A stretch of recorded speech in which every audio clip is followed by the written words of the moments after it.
একটি মাত্র ছবি হাজারো পৃষ্ঠার প্রতিবাদের তুলনায় শক্তিশালী। জুলাই অভ্যুত্থানের দেয়ালচিত্র দেখে এই মন্তব্য করেছেন অর্থ উপদেষ্টা সালেউদ্দিন আহমেদ। শ্রীলঙ্কা আবারও রপ্তানিতে শীর্ষে। ছাত্র জনতার অভ্যুত্থান নিয়ে বিশ্ব ব্যাংকের আয়োজনে রাজধানীর পান্থপথে ড্রিক গ্যালারিতে শুরু হয়েছে ওয়াল আর্ট প্রদর্শনী paint sky make it years. সকালে প্রদর্শনীর উদ্বোধন করেন অর্থ উপদেষ্টা ডক্টর সালেউদ্দিন আহমেদ এবং বিশ্ব ব্যাংকের কান্ট্রি ডিরেক্টর আব্দুল্লাহ শেখ। তিনি বলেন, বিশ্ব ব্যাংক সবসময়ই তরুণদের ভূমিকাকে স্বীকৃতি দিয়েছে। বিশ্বব্যাপী তরুণদের ক্ষমতায়ন করতে সংস্থাটি প্রতিজ্ঞাবদ্ধ।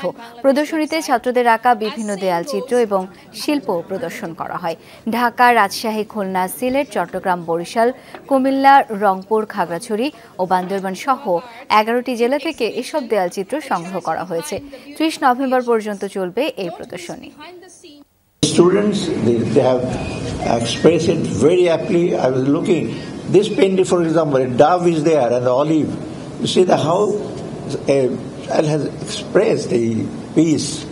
শান্তির বাণী, অলিভ অয়েল, অলিভ লতাও, এটা সেটা ইভেন বড়রাও হয়তো এতটা চিন্তা করতে পারবে না।